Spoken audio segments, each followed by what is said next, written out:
What is up, fanboys and fangirls? Welcome back to another episode of the What the Fanboy Show. I am Brett. My co-host over here in the middle on the couch, Mr. Tyler. Oi, oi. Not just Tyler, Mr. Tyler. As Mr. what my daughter, that's how my daughter knows you as. That's okay. That's all right, you know? And then next to him, Big Mac himself. What's that? What's that in your mouth there, Luke? Uh-huh. McCrispy. Oh. Oh, the chicken sandwich? The McCrispy himself. Luke. I don't eat hamburgers at McDonald's. Sorry, my mic was away. I don't eat hamburgers at McDonald's. I think they're gross, but I like their chicken.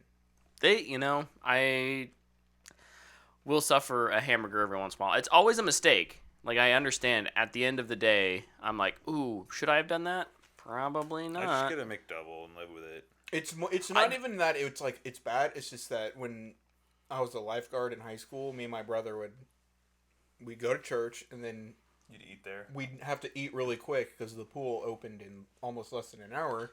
So we just go to McDonald's real quick, and I'd always get like a quarter pounder or something. Oh, so you ate Did so you many. pack in before swimming? A quarter pounder? Before lifeguarding is different. Okay. But Fair enough. But eventually it did start to I would just be sitting in the heat. I just ate a quarter pounder with cheese, and I was just like, why do I feel horrible? And That explains it. it explained a That lot. does. I was like, oh, okay, I'll just eat chicken sandwiches and chicken nuggets, and I haven't really felt bad since. Okay. I love the Mickey D's to this day, baby. Oh yeah, super underrated in my opinion. Mickey D's is pretty good. Now that it's not super unhealthy, I'm not saying it's healthy. But it's not like the worst thing out there. Yeah, there are worse options for sure. And there's still things on the McDonald's menu that you stay away from. That frappe thing? I Do don't they still know. got that? Anything ice cream with them. I just don't trust. You don't trust somebody's ice cream? Don't trust McDonald's ice cream. Ty, you good over there? It's just milk. Just, working on the mic situation. We're doing it live. Like last week. Just constantly adjusting. You'd think that that someone who kind of manages the studio would have made some improvements between last episode and this episode, but No, I wouldn't. We'll improve slowly over time. That's right. We'll get there. Or we'll just completely crumble and fail and won't even know. No, We'll still I be think going, we've but we'll be proven. failing. I think we've proven we're a little bit like cockroaches. We just don't It die. does not matter how few viewers, how few listeners we have. We're just gonna keep going, baby. That's right. You can count on us always being here. We're just here having a good time. And look, if you're here to have a good time, share the vibes. We love it. What other point is there to this podcast nobody listens to other than having a good time? Let's be real. This We're is just three true. guys and we're having a good time. Just three guys. Having a good time. Having a good time. Is that 2 points for Inception there? I think so. Nice. Well, yeah. Today we're gonna talk some news, some big news this afternoon before the show. And at least we haven't even talked about it. It's been a crazy week. I've had things every evening, it seems like. Yeah. It's holidays. It's the holidays. I managed to get out and see a new movie. Did you guys get out to see Wonka? No. Okay, I wasn't You watch that necessarily so I don't have to. expecting. I'll watch it when it's on Luke Max. I want to. It will be, yeah. I just had stuff every night this week, so I didn't get a chance. I got a new game, so I was more dedicated to playing that. Fair enough. Yeah, so I'll review Wonka real quick, and then we can move on to some of the news stories. Do we want to do trailers first? I mean, that's on the order of show. I don't know. I don't know what's going on. Yes, let's do trailers. He just wanted to talk about Wonka because he's the only one who It did must have been really good. Yeah. He's Go on. just What do we got? itching to talk about We the chocolate musical movie. We riffed for like 5 minutes, and I'm not used to riffing for 5 minutes. Were you getting stressed out? No, it's just the chaos of it all. Just can't handle the rabbit trails. They can't handle it. Can't handle it. What a week. Tyler, I know you were watching some trailers the last minute before we started the show. Yeah, so I will just kind of go in the order I watched them. So the first one I Perfect. watched was The Kitchen. This is Daniel Kaluuya's directorial debut over at Netflix, Yeah. coming out in January 19th. It looks interesting. I don't know if it looks good. but I mean, Does it take place in Hell's Kitchen? no, it's in London. Oh, thank goodness. It gives me a little bit of Is it a sequel to The Menu? no. It gives me a little bit of like Biker Boys vibes. You guys ever watch Biker Boys? I never did. No. It's a movie about black culture, and it's about this area in London called the Kitchen. It looks like it's somewhat futuristic, kind of about this kid who's dad wasn't around, and this guy takes him under his wing, shows him the kitchen, obviously introduces him to a life that probably isn't good for him, just to kind of teach him. And I don't know. I don't know enough about kind of the backstory for this movie to really intelligently provide a synopsis for it, but I think it looks interesting. It's definitely got some future kind of things going on. Yeah. But I don't know. I'll check this out at some point, I think. I saw it on Twitter, but I didn't watch it. Yeah, I think I'm more interested in it being Kaluuya's directorial debut than I am what the movie is, and I just don't think that's not always a good thing. So, when the trailer doesn't hook you, and you're like, well, but like I like Kaluuya as like an actor. Yeah, right? I do think there is a nice little emotional hook in the trailer. Like I do think it gives you a character to care about, and it's introducing a young kid actor who, and the trailer is really good, and so like. There's definitely pieces to the recipe that I think it could be a good movie, but it's a January movie. Never have a ton of faith in those. And it's on Netflix. Yep. It's a directorial debut. It's just, I don't know. It'll be interesting. For sure.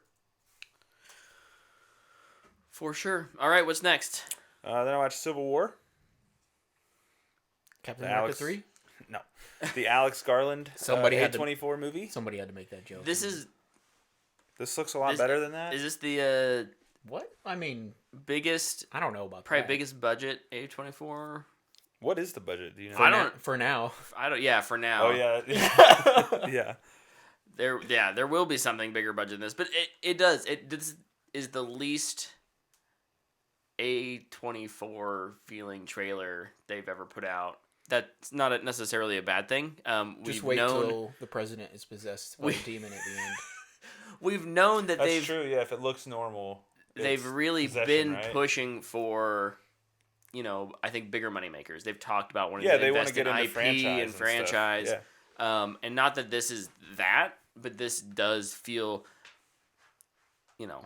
more Hollywood than indie. I think. I think it looks really good though. Yeah, I awesome. really enjoy the trailer. Good cast. Yeah, killer cast. Garland is relatively good. Yeah, he wrote Dredd. So I know he can write a good action movie at least. Yeah. Wait, was it him? He wrote Dredd, right? Dredd writer. Alex Garland. Okay. Nailed it. Can't confirm. Thanks, Google. Perfect. Yeah, looking forward to this one too. And then the other trailer I watched was If. Oh yes, the Ryan Reynolds. Yeah. Directed by John Krasinski. Written and directed by John Krasinski. Yeah. And directed. Yeah. With like a crazy cast of people voice acting. Mm-hmm. Ryan Reynolds starring. It's basically a movie that John Krasinski's making with his friends. Yeah. Yeah, I don't know. I didn't think this looked good. I thought this was super disappointing. Yeah. I feel like it's like when I saw you had it written and directed by Krasinski, I was like, "Ooh, what is this?" And then the trailer started, and I was like, "Oh yeah, I probably won't watch this."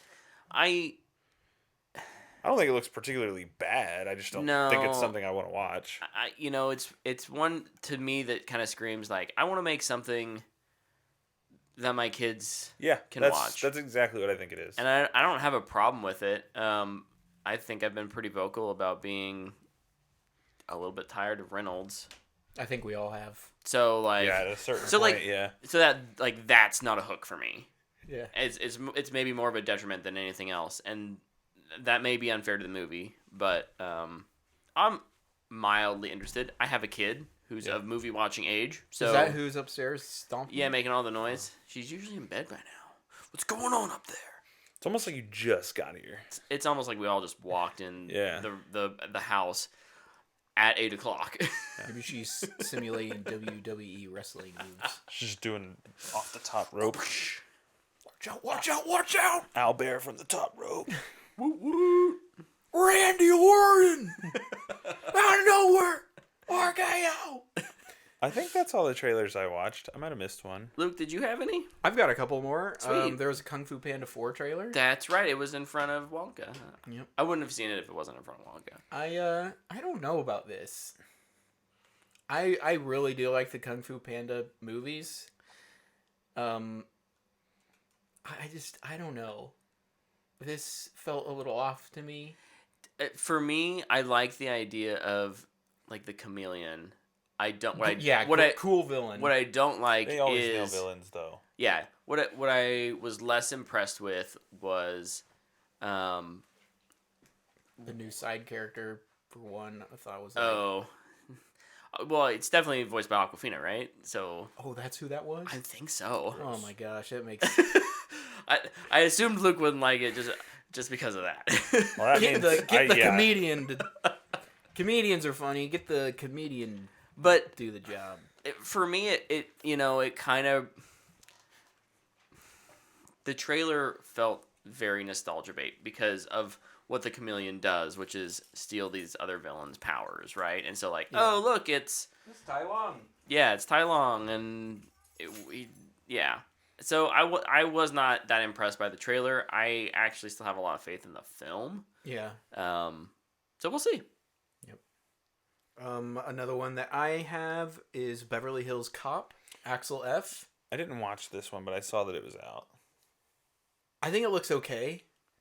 I really like the bit. It's a little stinger at the end where it's Eddie Murphy and the other two guys from the originals in the car. Mm-hmm. And I thought they were really funny together, and it kind of reminded me of the old movies. Yeah. The rest, I think it'll be fun.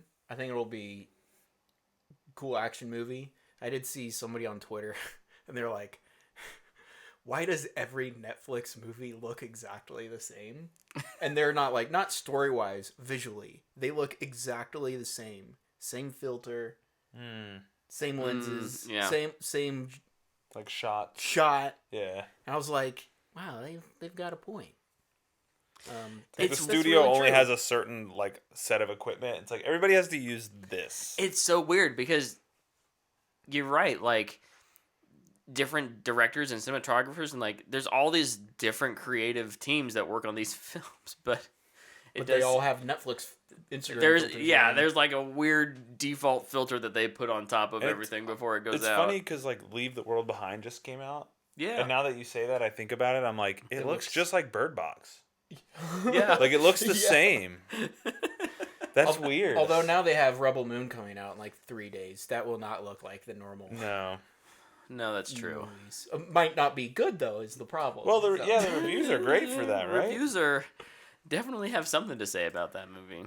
Dude, I just love the discourse around that movie already. I'm excited for Beverly Hills Cop. Beverly Hills Cop. Wow. I think it'll be a lot of fun, and I'll never say no to an Eddie Murphy movie.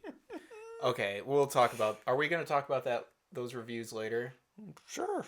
Yeah. Or we could just do it now. We could say the reviews for Rebel Moon is a trailer. This is a great review here. Never before on Planet Cinema has so much slow-mo been wasted on so many characters for whom we care so little. There are so many user reviews for that movie, and they're not even trying to hide that they haven't seen it, and it's both ways. Oh. And it's honestly so annoying. Even Paul Tassi made a fake review, and he's like, I'm going to do a test. I haven't seen this.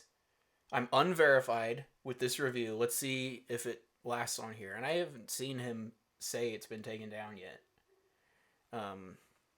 But user reviews for this movie don't matter. People already have made up their mind. Yep. The critic reviews don't matter because no matter what comes out of it, the people who are excited for the movie already have their response. It's either critics hate Zack Snyder or it's Zack Snyder's genius. The second one will apply to both. But and it's such a mess Yeah. There's so much. Sorry, my S's are super whistly tonight. Yeah. There's so much goalpost moving with this movie. Yeah. And just Zack Snyder in general among everybody, and it's so annoying. He's already talking director's cuts and all kinds of stuff, man. It's just mind-boggling. Yeah. Oh my. Yeah. His comments on, like the comment that stood out to me on the director cut stuff, which was that like, it really dives deeper into what it means. It's more violent and more sexual. More violent, more sexual. But I think he was talking about like, whoa. That's the only thing that makes a movie good. It being a commentary on sci-fi. I'm like, I just feel like that should be embedded into the DNA of your film. Like an extra hour of screen time should not completely change the commentary of your film. I feel like director's cut should be like what Zack Snyder's Justice League was, where it's like, this is the director's. Well, and that was that was unique in that it was so different from the But theatrical. even like Blade Runner or Kingdom of Heaven, it's like, they messed stuff up. Here's what I actually wanted to put out. And then you have like extended versions, like Lord of the Rings is a bad example because you can't put a 7-hour movie in theater, however long it is. But like just adding more context to things, like honestly, it could be like lore or things that don't need to be there. Yeah. But it's really cool that it's there. Yeah. And I feel like his director's cuts now have become marketing. Oh, yeah. No, the director cut is the version of the movie that he cares about. The problem is that's not the movie that's reviewed. Right. Why not? Like, if that one is so much better, so much deeper, really digs into the grit of what sci-fi is, why not make that movie? That's the whole point. You are at Netflix. Oh my gosh. That's the problem, right? Yeah. It's... Or maybe Netflix just wants their own Snyder cut. But I think like what Netflix is smart for doing is getting someone polarizing. People will watch it. Whether they love it or they hate it, people will watch it. Yeah. Will I watch it? Well, over in the chat, Baroque asks if Netflix is giving gobs of money for a movie being made specifically for their platform, why would a director's cut not be the default version? Exactly. And it's because we're talking about and it. They know we'll talk about it. They've explicitly stated he has creative control over this. Yeah. Over the projects he does with Netflix, they're his. It would be really right? cool. And he still needs a director's cut. It's like, come on, dude. I think it'd be really cool if they just released the movie in theaters and then on Netflix was a director's cut. Or release the movie on Netflix and on Blu-ray is the director's cut. Right. But no, here's both. The one's coming like a month later. It's so weird. There's another S whistle on it. That's weird there. To me, can't do it on it. To me, what says the most, more than any critic or fan review, is how long was this film in theaters? It wasn't? I think they had a limited release fan screenings, like in LA or something. And LA, then, New York. And then probably if they believed in this movie, they would have paid marketing. They would have put it in theaters. They did do it for Knives Out. A director like Zack Snyder can negotiate that. Mm-hmm. Now maybe they'll do like it's a part 1, part 2 special event in theaters. I don't know, but all of it just it's marketing. It just feels like Netflix doesn't believe in their own story, in their own film, and more than anything, that's what gets me less excited. Like, they're more interested in the name that attaches Netflix than the actual movie it attaches to Netflix. Exactly. But I digress. Hey, we could spend a whole episode talking about that. We could. Yeah. What if it's good? I like Batman v Superman. That's at 27% too. So. Yep. Although I don't like that movie as much as I used to. I paid a little too much attention to it. Hey, don't do that, man. Yeah, that's the thing. If you think about it, Don't try and understand it. Don't try try and and feel understand it. Yeah. Is there any other trailers? There was a Dune trailer. Yeah, I'm not watching this. Didn't watch it. I did see this. It kind of crept up on me, and I was like, "Oh, okay." Next thing I knew, I was 2 minutes into this trailer. I Like, don't know what wait a happened. second. I probably would have watched it if it would have been like in an IMAX. I'd be like, okay, I'll watch it. yeah. Yeah. Oh yeah, for sure. No, still looks good. I don't know. I would expect nothing less. There was way more Zendaya in this trailer. Way more It Zendaya. was like, hey, This is she's in this movie. Like she's Good. not in it for 5 minutes like the last movie. spoilers, bro. Oh, my bad, bro. Also, like, what a year for Timothy. Timothy. Timmery. Tim. If Shaw? you are smart, you will listen to me. Timmery. Well, since you're singing, why don't you review the musical you watched? I will review this musical called Wonka. Yeah, so Willy Wonka. my family and Ian, fan of the show who doesn't listen anymore. Hi, Ian. Can I say something before you actually review this? Yeah. Because I don't want to forget to say it. I just had a little epiphany in my head. Yeah. Willy Wonka would fit so perfectly in the Halloween Silver Shamrock universe. Oh my gosh, yes. That's the movie we need to make. 3 more days till Halloween. And Wonka's like, yeah. He's like, Do some witchcraft, baby. He's getting it. My candy's about to sell. We need to watch that with you, Brett. Yeah. For reals. That is true. It's a ton of fun. This is true. Yeah, so this is directed by Paul King, who is most kind of famous for the Paddington movies. Great movies. I enjoyed this movie way more than I expected to. I do think that trailers undersell the fact that this is very much a musical. I did that on purpose. Right. There's been a whole there's been a bunch of news stories about that, and it's not just Wonka, right? Like there's a couple it's others kind of an too. industry thing where it's like Mean Girls. I didn't even know it was a musical. Yeah. Color Purple's that way too. Oh, I knew that one was a musical. But though. the marketing for it, yeah. But the marketing really does downplay it. That said, and as someone who claims to not like musicals that much, but apparently He's like, I actually like that. two was it last episode or 2 episodes ago? You guys kind of convinced me that apparently I do like musicals. Yeah, it was like 2 episodes ago. Perfect. Yeah, it's really good. I liked it a lot. I think it it holds true to who Wonka is as a character, while allowing him to be both a more innocent, like Charlie in the original, and yet hopeful and inventive and fun. He's not murdering the children. Exactly. He's not yet murdering the children, but you can kind of like it does a good job of not.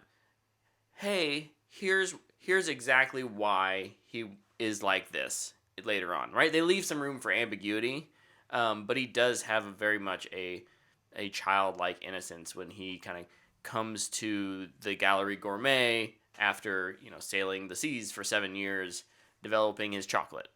Chocolate cake. Timothy Chalamet absolutely carries this film. Not that anyone's particularly bad. I think most of the acting is actually really good. All of the singing, like the voice, the talent is really good. I think some of the songs are, but for the most part, like I've listened to this version of Pure Imagination multiple times. I think I prefer it to the original. Ooh. I know. Ooh. Hot take. Even I think that's heresy. I do not like Willy Wonka and the Chocolate Factory. Might be because I was a kid when I saw it and it kind of scared me a little bit. And, Roald Dahl sucks. But this song is good. That song is No, good. it is good. But Luke I'm saying can't I think deny music. I'm That's not- one thing he can't deny. Come with me. I won't sing it, but yeah, we're gonna get copyright. We may get copyright struck for. come with me. And Darn. you'll see. Our profits will be cut. Oh no! Shucks. All those profits we make. Oh Yeah, my man. God. If you want to know what life's like, we are like a cockroach in more than one way. Living off scraps, baby. Or McDonald's. I will say I think this movie does a really good job of avoiding some of the classic Roald Dahl. Killing kids. Yeah. Well, like it is a family friendly movie. Should also be said, Like this isn't written by Roald Dahl. It's not based off of Roald Dahl that's story. true. This is a Roald Dahl character, right? Who they've kind of invented a new backstory for. I like it. But yeah, there was never a moment like I walked into the theater with my 8-year-old being like, is there going to be a hallucinogenic boat ride that will freak her out? And like, no, there's none of that. Has she seen the original? No, not yet, but now she wants to. Oh boy. You could really freak her out and show her the remake. The Johnny Depp one. Even I didn't watch that one. No, that one looked weird to me. Fun fact, for a White Elephant gift exchange this week, I put the full screen DVD version of that in a box. Because I was like, no one's going to miss this. Yeah. So I think it does a really good job of being, incredibly approachable, family friendly. I think the music for the most part is really catchy. Acting is good. Story is, he's just trying to make chocolate, and the chocolate cartel are the bad guy, right? Like, it's super simple. Yeah. It doesn't need to be complex.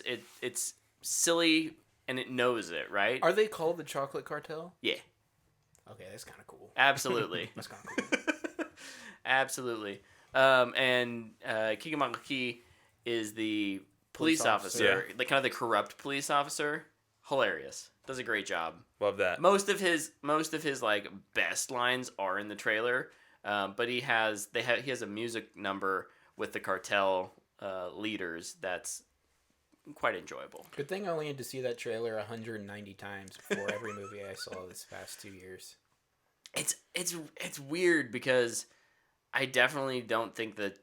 I think I was pretty meh on the trailers. I think I was the only one who liked it. Yeah, and I'm too biased to like it. That's I'm true. Too biased against That's it. true. But yeah, I walked away from this movie, kind of humming the songs, and Stephanie was like, "I think that's one that we're gonna have to get physically." Yeah. Right? Like, is it a Patter song? Keegan Michael Keys. You watched a pattern. Schmigadoon? No. Only Murders in the Building. Yeah. Did you finish the last season? Oh, not the newest season. Oh. No. Because Steve Martin is given a Patter song, and it's like a witty, quick rap. You watched it? I have not watched Oh it. my gosh! It was so good! Man. It's like there's not a lot of vocal range. It's just like I'm kind of talking through the music, and it's pretty quick, and it's fun. Yeah. Is that a song, or does he actually sing? It's definitely more. It feels more like a duet between him and A chocolate bar. and the no, the cartel, right? Like it's the three members of the cartel kind of convincing him to become a bad cop. Oh. He sings in Schmigadoon too. And yeah, and he's good. He doesn't have like. He's not bad. Nothing. None It's of serviceable. what he's doing is like amazing. But it's mostly that. Yeah, it's kind of that back and forth. Here's a thing. Here's a response. Response. And it's good. Oh, Olivia Colman plays the kind of one of the antagonists. Again, a movie about corruption,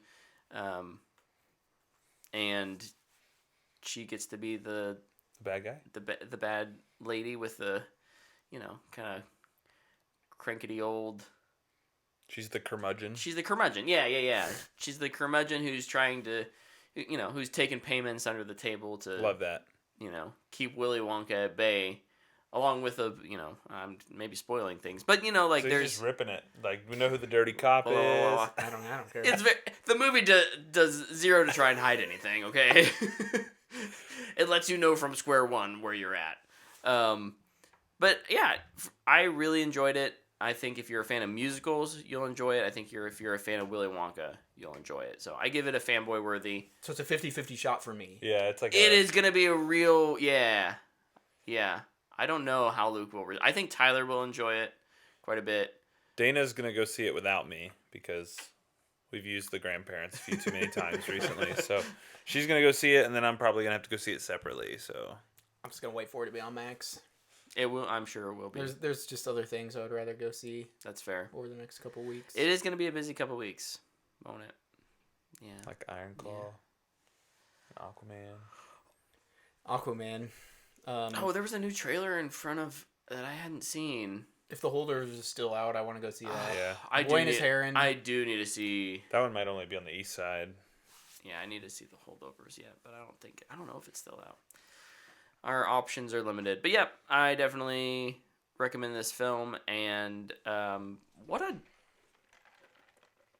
swift and domineering rise for Timothée Chalamet. Like, he's just proven he can do it all. Yeah, he's everywhere. And he is. It's okay. In 3 years, we'll be sick of him. Oh, maybe. You're like, oh, wow, another Timothée Chalamet movie. Here we go. I think I feel like he has more range, though. He has When they cast him as Link in The Legend of Zelda, everybody's going to be going, oh, this guy again. He has the ability. I think he has the ability with where he's at. Like, he's still playing those.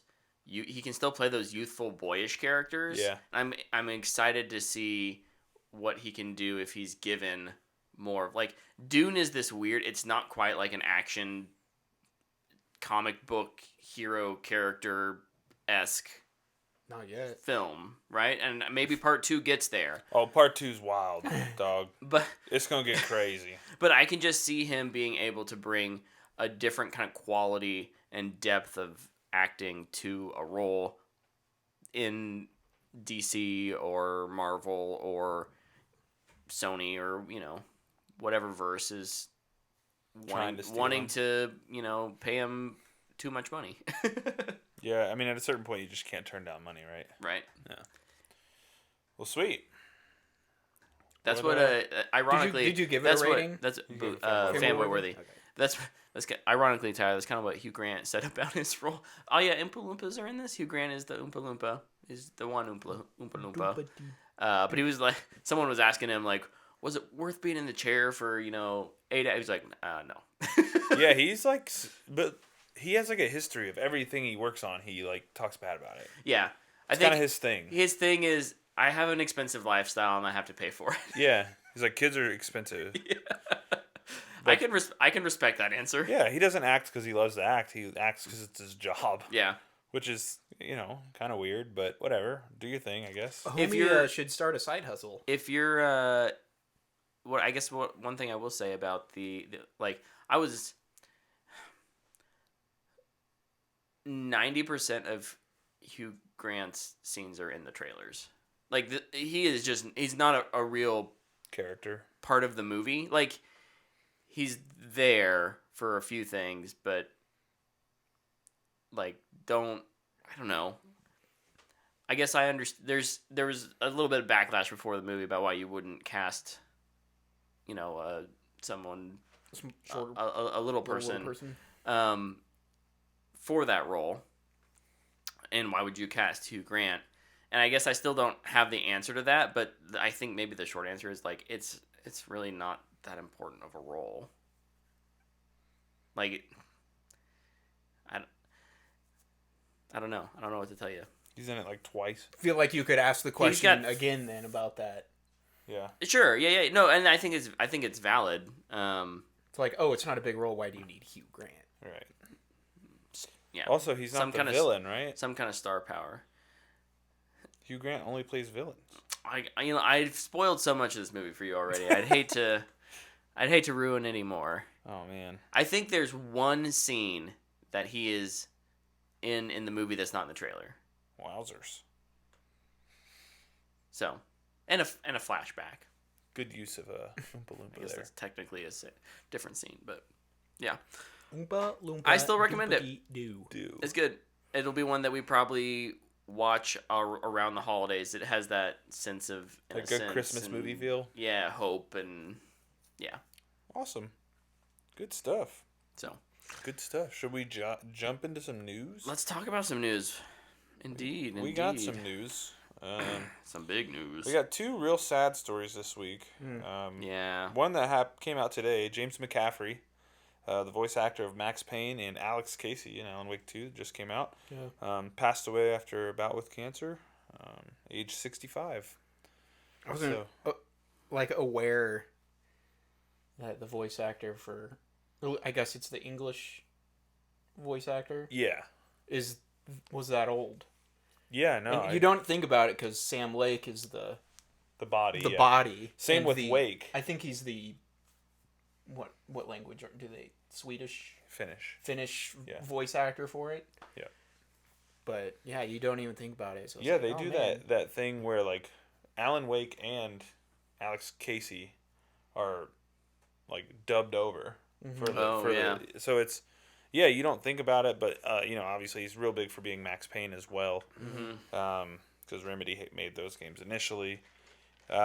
Super sad, man. I will say, like, happy that he got to see his work that he had worked on with Alan Wake 2, because I know they had been working on that game for a very long time. So very happy that at least before he passed away, he was able to see the game get its recognition. Yeah. And hopefully, everybody in his family is, they were at peace with this, being that he had a long fight with cancer but sad stuff. And then the other one, Luke, I think you have it over there. Andre Braugher, yeah. He died at the age of 61. I think most people know him as Captain Holt from Brooklyn Nine-Nine. For sure. Super awesome guy, super funny, great actor. Me and Tyler probably would also recognize him. He was the voice of Darkseid for a bit in the DC animated movies. Very good at that as well. Yep. His voice was perfect for it. So good. So good. But yeah, super, super sad. Yeah. Huge bummer. Bad week of that. Yeah. Yeah, it feels like a lot of the news stories this week are not positive news stories. No, dude, I got a positive news story. I have... I got a news story I'm super happy about. I have one that I'm not, like, super thrilled about, but I am curious about it. Henry Cavill's Warhammer universe officially moving forward. The deal was officially closed today with Amazon to make that happen, so they can now hit pre-production on this thing and start rolling. Not sure what this will be. I think it's going to be animated, live action. It's going to be just a bunch of different things, kind of like what they're doing with the Creed stuff. And he's just a producer and will star in some of it. So do with that what you will. I don't. Warhammer's interesting to me. I think it's got like an interesting depth of lore, but I think it's just so much that I need someone to like spoon feed it to me. We have a Warhammer store here in Wichita, and I went to it and I was like, dude, I want to read a Warhammer book. Please point me in a direction. And he pointed me in a direction when I haven't read it yet, but I'm excited to check it out. He's like, it's easier to read. Warhammer store? Yeah, we have a Warhammer store here. Dedicated Warhammer store? Wow. I think what's interesting to me because it's sounds good, doesn't it? Tyler, like you're talking about, it's more than just a film, right? Yeah. Like they're talking kind of Snyder-esque. Let's build this universe. Correct. Out. You're still built like someone at Netflix. Maybe not. Maybe not. I feel like an executive is going to have to be at Amazon. At Amazon is going to ask the question, how is this relevant to general audiences, right? Well, if you do that, though, Henry Cavill's going to abandon it. So that's my thing, right? Like, how niche can this be, but still be worthwhile to them? Yeah. Because I think you can get really into the weeds on some of those things. I think animated stuff, it just costs less to make. Yeah. And shows, you can dive deep into it. But you can get weird. Like what you can get weird. But like what you're talking about with like a film, for those of us who have zero Warhammer knowledge, how do you make a movie that brings us in? I think of like the D&D movie last year. Yeah. I guess, gosh, that was just this year. It feels like a year ago. I mean, it was what, February or March? February, yeah. I think that did a pretty good job. I know that there was maybe some nitpicking around certain things in there from hardcore D&D players, but for the most part, like being a very new D&D player, understood, enjoyed it. Stephanie, my wife, understood, enjoyed it. I'm not sure that formula is gonna work with Warhammer in terms of you can get away with a lot when you're making a comedy. Right. Yeah. And I'm not. I just from what I see with Warhammer, I'm not like that will lend itself well to a ensemble comedy movie. So here's what I think. Here's what I take away from it. They're gonna make a Space Marine something. Yeah. They got a Space Marine 2 game coming out next year. It's gonna be popular. It's one of the most popular things within Warhammer. As far as I know, Warhammer crew don't come try to kill me for that. But here's what I will say: if I am Netflix and I have this Gears of War property coming out, I'm gonna watch what these guys do with the Space Marines, see how people respond to it, and then I'll go, okay, we just won't do that, or it'll be okay, we'll do that. Because they're so similar, right? Like, Space Marine 2, the game that's coming out next year, literally just looks like a continuation of Gears. Like, giant people yeah. with giant big people guns. with big guns and aliens, right? Like, it's... Isn't there 2 Warhammer things? So there's Warhammer, and then there's Warhammer 40K. So Warhammer is like the fantasy. Correct. Okay. And Henry Cavill is very public about his love for 40K. So Okay. So I the will sci-fi assume this will be one. the sci-fi. Okay. Sci-fi one. Yeah. one. Yeah. Are those connected? Yeah. They are actually. That's kind of cool. Yeah, it's an interesting. I got the whole rundown when I went to the Warhammer store. The dude was super nice. I believe his name is Chris. Chris, if you ever stumble across this show, I believe that was your name. You're a great dude, and I really appreciate your help when I went in there. But yeah, it's just a lot, man. It like there's just so much to it, and you're right. How do they make this appeal to the general audience? And that will be the challenge for everybody. Yeah. But then it goes back to the Cavill thing. Like we saw it with The Witcher, Superman. He didn't agree with what they wanted to do. He left. Yeah. I don't know, man. Be interesting. It will be interesting. That's all the news stories I have written down because I know there's one that Luke's super excited about, which I'm also excited about, I should add, but not quite as excited as Luke. Well, why don't I just get into it? Do it. A24 is partnering with Kojima Productions to make a Death Stranding live action adaptations. What This is so sick. A perfect pairing. Oh, yeah. And they were just talking about, I think, in October when all the Halloween stuff was up for sale. They're like, we want to get some IPs. Like, we need some IPs to make some money so we can make these other films. Yeah. In comes Kojima.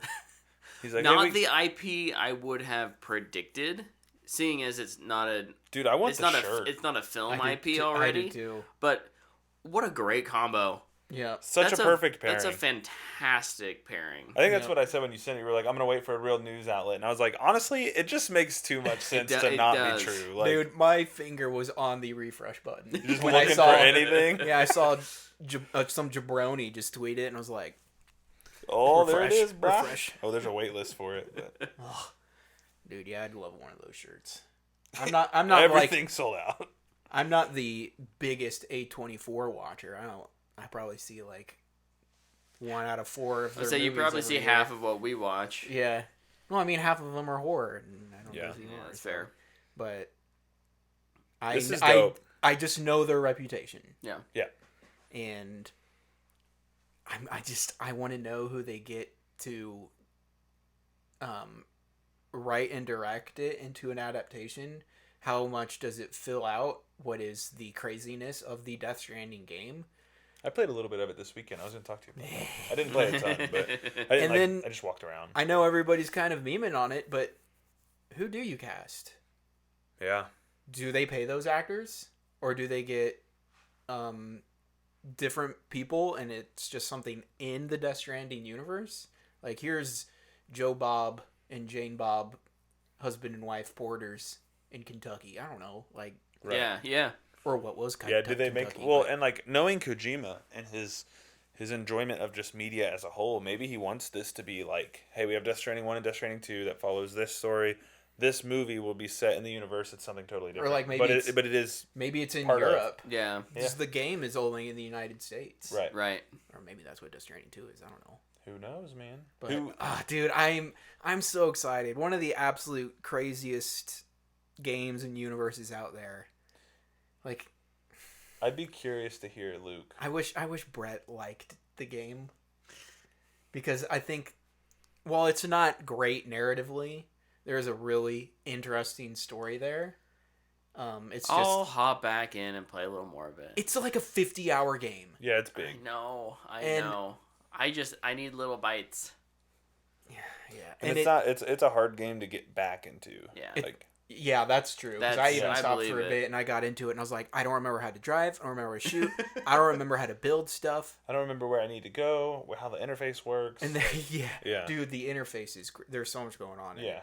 But and then you get stuck just building roads for 4 weeks. It's just like, I want to drive across the United States with a bunch of ghosts, octopus things, beach things. Trying to kill me. Oh, a giant ink whale. Ah! That, like, so this is a weird tangent. I've been thinking about my favorite games recently. Mm-hmm. And what do I always say when I say The Last of Us is my favorite game? I don't know how, but I'm going to see if you can remember. It's what I always say. Say it's the best written game I've ever played. I think Death Stranding might be my favorite game, though. yeah. I don't want to, like, get ahead of myself. But it's just one Look at that this sat guy. with you. Because, And The Last of Us is incredibly written. It has great characters. But as far as its, like, gameplay, and even its story is pretty basic, but I think that's also what makes it so good. Then on the opposite side of the spectrum, I have Death Stranding, which is just, like, the opposite in every way. Yeah. It's I just... A and Z, right? I almost started playing again this weekend, too, but I got Armored Core instead and have been diving into that. oh my gosh, the Horus Heresy? Sorry. Horse? Horus. horse? It's a Warhammer thing. Baroque's over here throwing down Warhammer Baroque knowledge. has like a knowledge of almost every nerd thing ever. It's super impressive, honestly. Luke, I wanted to ask you before we move on from the Death Stranding story. Is there a director you think? That is, I wanted to ask the same thing. Yeah, is there- Fancast the director. Yeah. Oh my gosh. Is there or maybe not even fan cast, but what kind of director do you think would be a good pick for this? Like one, we talked about Civil War earlier, but Alex Garland does weird stuff. Like, would he be good? And he's known to work with A24. And he's not afraid of doing IP. He No. wrote Dread. And he's not afraid of getting weird, because we watched Yeah, Men, we watched and Men. that movie is super odd. Yeah, I didn't Like, see that. 'cause he's I not heard about afraid it. to get weird, and so, like, would he be a good pick for it, right? Mm-hmm. I think it would be...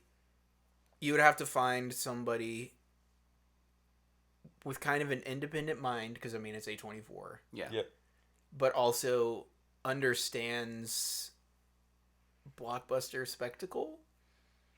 A guy like Gareth Edwards.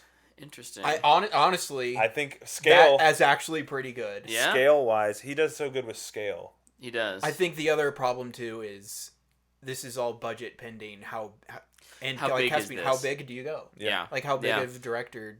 Well, I can think with you this get? game... Or do you like once Talk to Me 2 comes out? Do you get Somebody the like those guys. A24 guys right now? Yeah. Yeah.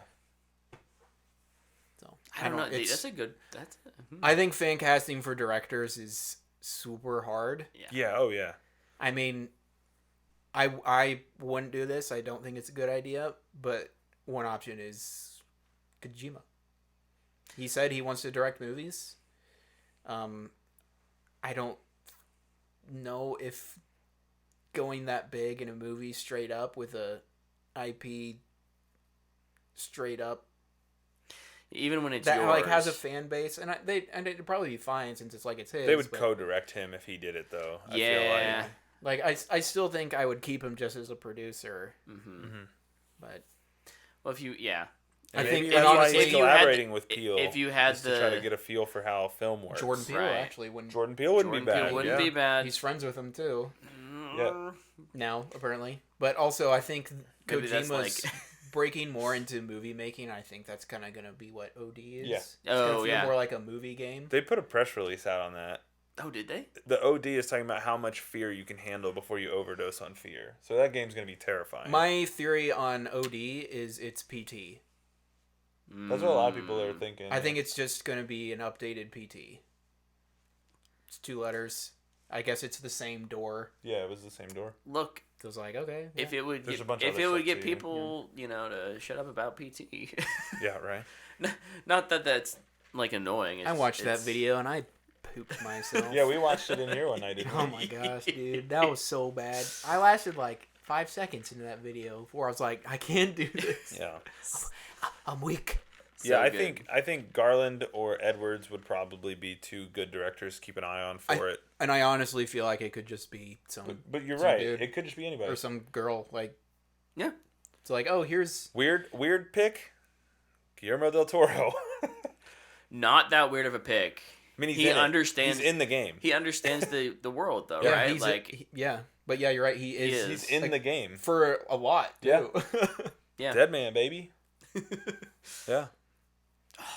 And he's worked with some pretty, I think of his the show he produced, the Cabinet of Horrors, Cabinet of Curiosities. Cabinet of Curiosities. Yeah. And so like he even has like a repertoire of directors Yep. now that he, maybe he doesn't direct it, maybe he executive produces, And but, gets one but of those brings in people, one yeah. of those people to maybe co-direct it with Kojima. I don't know. Yeah, Kojima clearly has connections in Hollywood based on what he said at the Game Awards. Oh, yeah. I would not be shocked if whoever's working with OD on him is probably someone that might get picked for it. For me, what will be curious is his stuff takes its time, right? This is not something where I'm expecting like, okay, we've got an announcement that they're partnering, and next quarter we are getting a director, and here's who's pinning the script. I think that while A24 will want to move it along, right? Like you don't announce this and are like, okay, we're just not going to do anything for 5 years. That may be a more interesting behind the scenes look at, okay, here's how Hollywood, even A24, A24 has a small studio in the Hollywood system. Here's how they move. And Kojima is super used to having 100%. I mean, he hasn't always had 100% control, but like that relationship, he's gonna have. I think he's gonna not that it'll be a struggle because he's done it before in games, but it'll be exciting for people. People want to talk about it. People want to start working on it, and if he's, 5 foot deep in OD, Yeah. How much time is he gonna? I mean, that's the balance, right? Yeah. Well, the other thing too is if it's just like based on Death Stranding 1, like they're probably gonna hire a scriptwriter and they're gonna write it, and he can be like, no, don't do that. Right. This. Right. Yeah, he can just be like, these are the big points I wanted to hit on. Hit those. Mm-hmm. And then there's fast two. track it a little bit. Yeah. Like, is it the whole game? Do they go to a certain point in the game? So here's what I would say to that. Probably not. I think because A trilogy. I mean, even the novelization of the game, like I've never seen a video game novelized outside of Alan Wake, which is a thing because of what Alan Wake is. But there's a novelization of the Death Stranding game, Death Stranding 1, and it's multiple books. It's not even done yet. Like they've done, I think, 2 or 3 of them. Wow. So like even the novelization isn't one book. Where does the first book end? Do you know? I don't know. I have it on my Amazon wish list because I hope somebody will buy it for me at some point. But, yeah, Dude, it's such a cool. it's time to go to the beach, baby. Let's go. It's such a good pairing, and I'm very excited to see what this looks like when it comes out. When we get our first look, But I like the question of do they cast the same cast? Yeah. Yeah. Who knows, man? I might have to work my predictions into a A24 Death Stranding prediction. I've got a little space. Got room for another one? We've got Oh, 2 spots left. These are my backups, though. I like it. Dude, I've got some bangers. I'm telling you right Nice. Since I had a 10 year like movie. this year, I'm gonna have to go a little crazy next year. now. I'm getting 10 out of 10 right this year. I already know. I go crazy every year. It's not fun if you play it safe. Crazy. So in another IP, I was trying to do a clever segue and I failed. Screw it. You suck at this. DC's been in the news a lot this week. Sure has. Yeah. James Gunn commenting very publicly on some casting rumors, Yeah. which he does not usually do. Although he's been much more open. Yeah, with the Superman. He'll confirm them Yeah. or deny them. But this was like But this hard was like deny. a full like This was like yeah. I don't even know where this came is this from. the Palm Clemente? Yeah. He Well, I shot guess that down hard. I guess Palm sent it to him and was like, what? What did I get casted in? I don't remember this meeting. In addition to some of those rumors and things, he's talked about how meaningless cameos are like one of the worst things in current superhero films. Let's hope your executive friends agree with you. Right. Well, he is the executive friend. There's 15 executive friends around that board table. Where do you think all the money goes?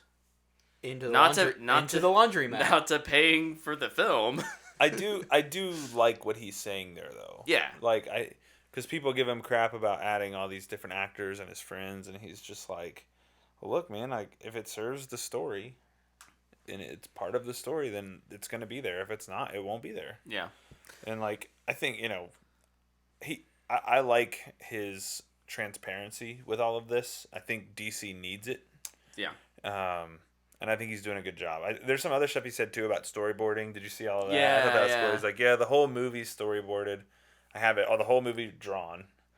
But then he like posted the one screenshot of like it was like trying to explain a shot to somebody or whatever. Character moving towards camera, but camera is moving away as well. And Yeah. here's what these arrows mean, and here's my horribly drawn Superman.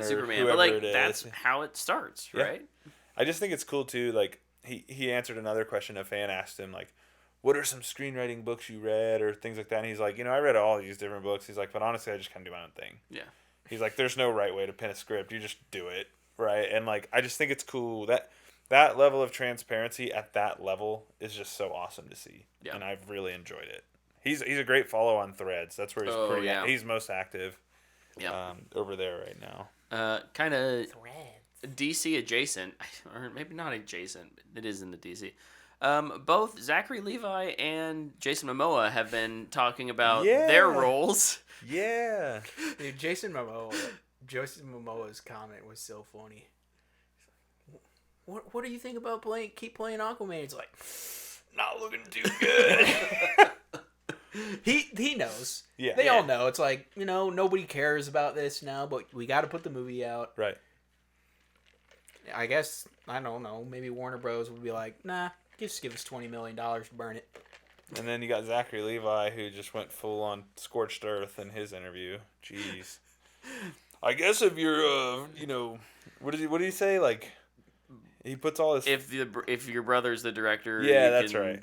Get cast in anything. At the same time... You know what my response to that would be? Yeah. Yep. Yeah. He's my brother. If I was a famous movie director, I'd go, hey, Logan, do you want to do this fun thing in this movie? Also... Sean Gunn is a great actor. Yeah, he's like evolved over time. Yeah, for sure. He's not just, I don't know, someone you. It started as like little bit. He's not Rob Schneider, right? Like who just was thrown in every Adam Sandler movie. Yep. He was nothing. Sorry, I didn't think he was anything special. Sorry, like, Rob. Sean Gunn started with small bits, small bits, and he's worked to this point now, right? And he's done a good job. I think it's also like in the Suicide Squad, he had 2 roles. He played Calendar Man real quick to make a fun joke. Yeah. And then he was a CGI character that didn't speak. Yeah. In Weasel. He's in Creature Commandos, which is just probably going to be a voice acting. You probably won't even recognize his voice. Role. It's almost like Alan Tudyk, who's also in it. I think he's way more like Andy Serkis. Yeah. Who's like, here's someone who puts in the work. He puts in half of the work. He puts in way more work for Rocket Raccoon than Bradley Cooper does. Bradley Cooper is like on record being like, "Yeah, I come in for 2 days and record all my lines, and that's all I do." Right? Yeah. That's why he's never. Sean Gunn's waddling around on set. Sean Gunn does like all of the motion capture for that. Yeah. Mm-hmm. And not that Bradley Cooper doesn't deserve his paycheck out of that, right? But like he's getting paid way more than Sean Gunn is. Yeah. Absolutely. Like I think Sean and so many more stunt and 3D motion capture performers motion capture artists, probably deserve more credit than they get. For sure. Yeah, For sure. absolutely. So, There's the big one. the big one, the elephant in the room. I can do another thing before All right. the big one. Naughty Dog canceled The Last of Us Online. That's right. That did happen Officially, this week. that had been rumored forever. Yeah, it's Yeah. officially dead, and I'm actually glad. I know some people are like, "What the heck? Like, why'd you do this? We were excited." It's like they're moving on to the next. Because it was going to take a ton of resources away from their next game, Yeah. their next single player game, and that's not what they're known for. It's not that a studio can't try something new Yeah. and do something new. At And- the same time, they have a reputation, Yeah. and they want to A, uphold it, and B, not be stuck doing a live service game for 10 years. Right. Yeah, and like that being said, they've done multiplayer in their games. Uncharted and The Last of Us both had multiplayer. Yeah. And that's, I think, what I'm most bummed about is I had heard how good Factions was. And so I really wanted a chance to try out something of the sort. But, More interested in just seeing what it was going to be. yeah, because Sure. they never really showed I'd love anything some, other than hey, some concept internet, art. we need some leaks. Oh, there's a lot of leaks today on Suicide Squad Kill the Justice League. Watch Oh, yeah? out, I guess, if you're wanting to know that.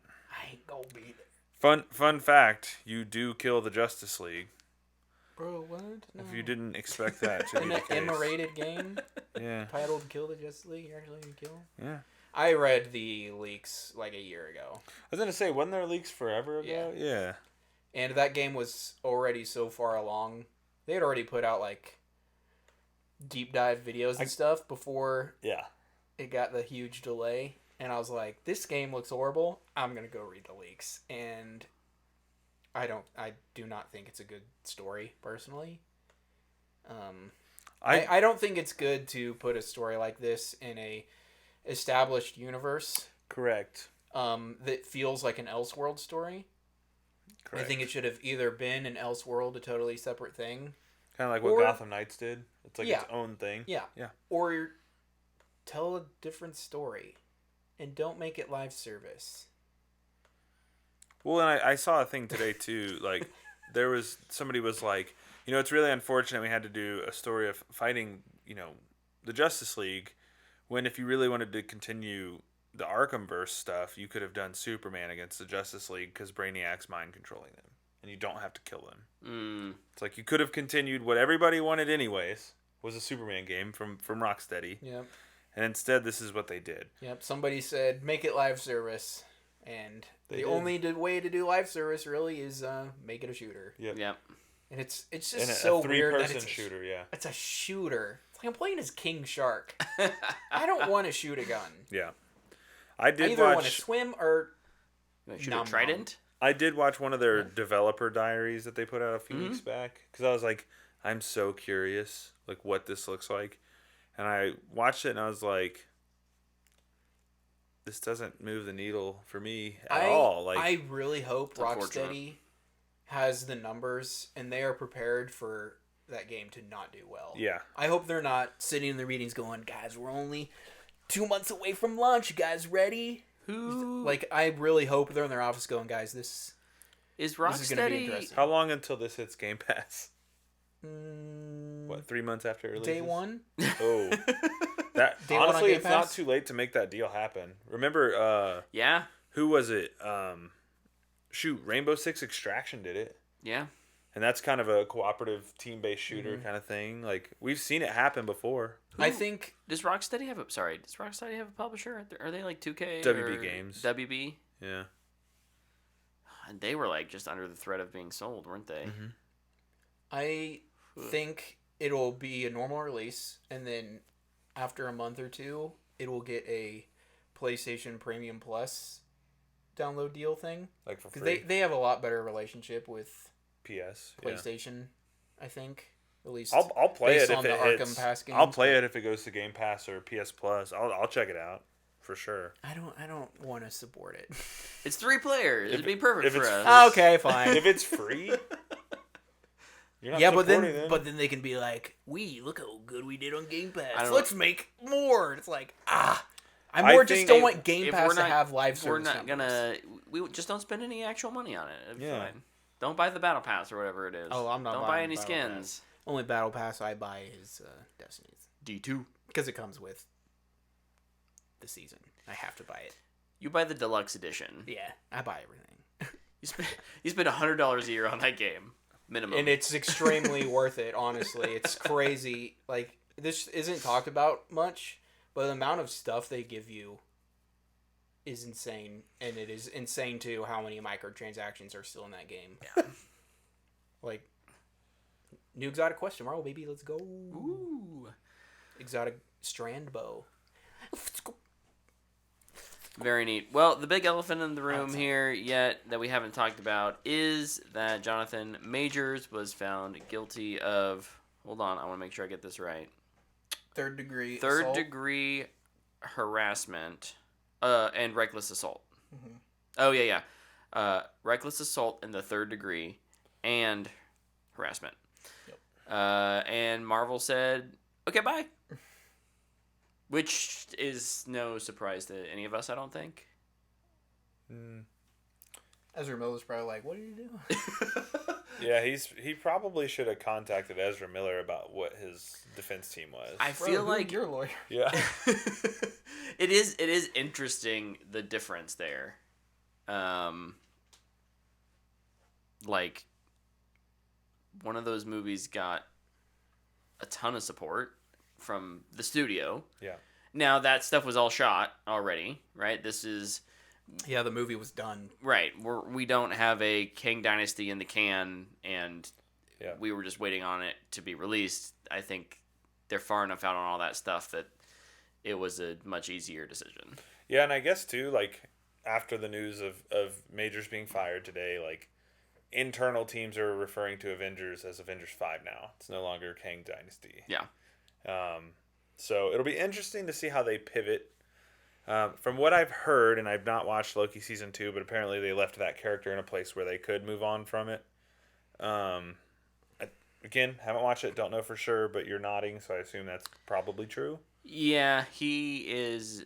Well, and that's the thing with variants, right? Mm-hmm. Like They keep killing him off. they kind of keep.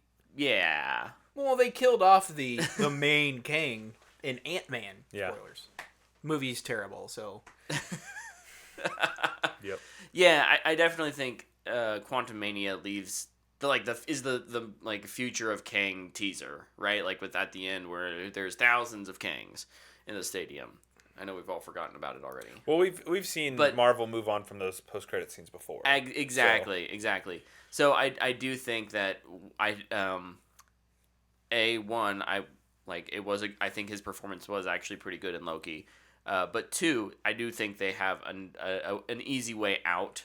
Yeah. There, nothing in Loki is like screaming. This is why he is the new major villain, or super unreplaceable important.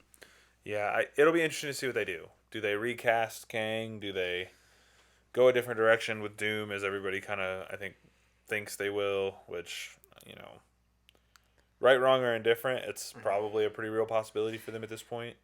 Yeah.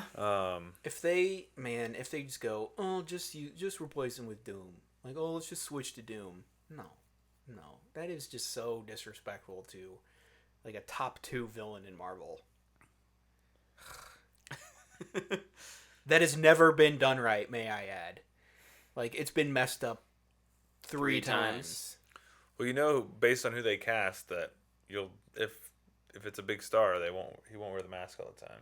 Yeah. Well, my fan casting of that. Yeah. Which is perfect. Physical role and a voice role. Wait, it's not just Tom Hardy, right? Oh my gosh.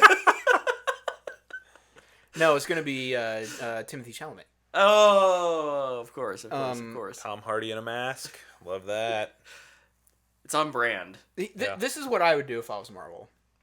And here, I'm just gonna Google upcoming Marvel films, and I'm not counting Deadpool. That is coming out in like 5 weeks. Is it really? Or 5 months, sorry. I was like, what? Comes out in May, I think.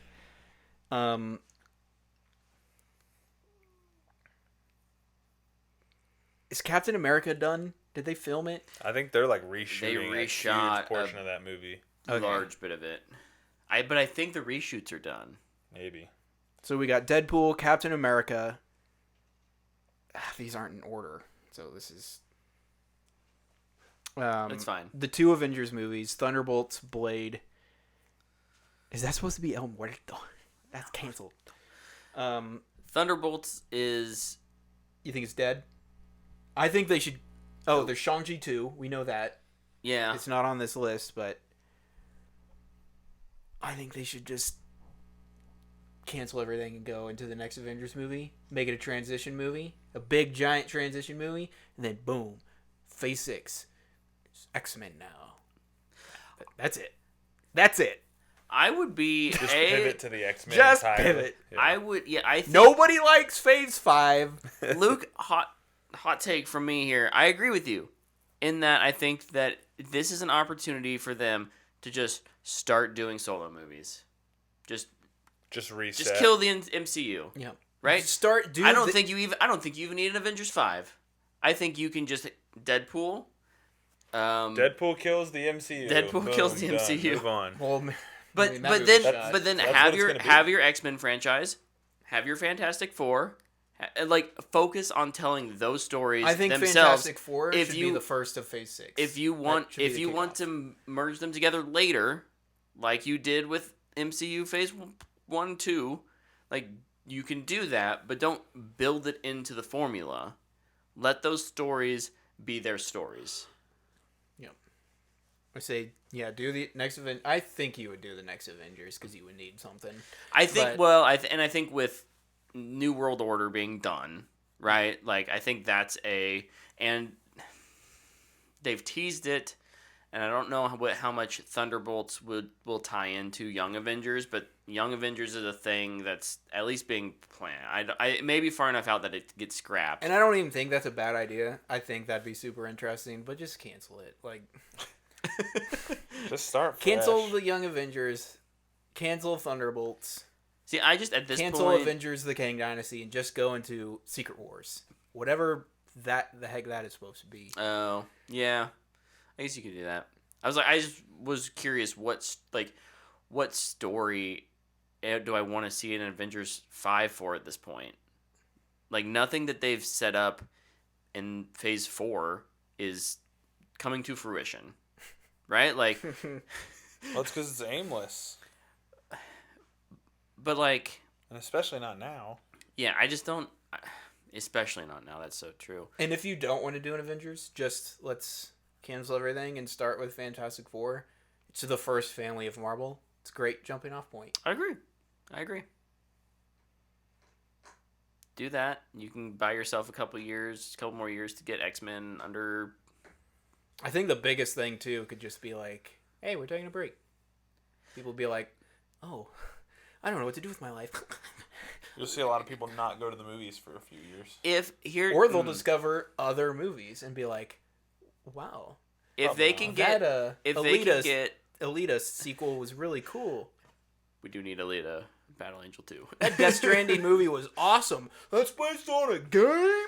So, I think looking at this from a business perspective, right? Because this is Disney, and they have Money out their butt. stockholders to appease, Oh yeah, that right? same thing.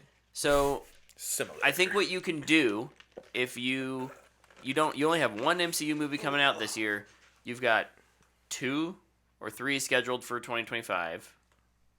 I think 2. Maybe. Yes. I don't know where the next Avengers movie falls, if that's 25 or 26. In any case, finish out what you've got in 24 and 25. It's 3 or 4 films. Fingers crossed. By that time, maybe winter of 25, you've got your next Star Wars coming out. And 26 is the next Avengers. Okay. So what you can do is you can say, "Hey, look, we took a break with Star Wars. We feel confident that we're heading in the right direction. We're building all this hype up.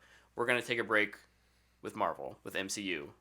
We're going to start doing a thing where it's Star Wars, Avatar, MCU, Disney Pixar, right? Well, like Avatar 3 will also fund their movies for the next 7 years. absolutely, absolutely. But like, I just think there's a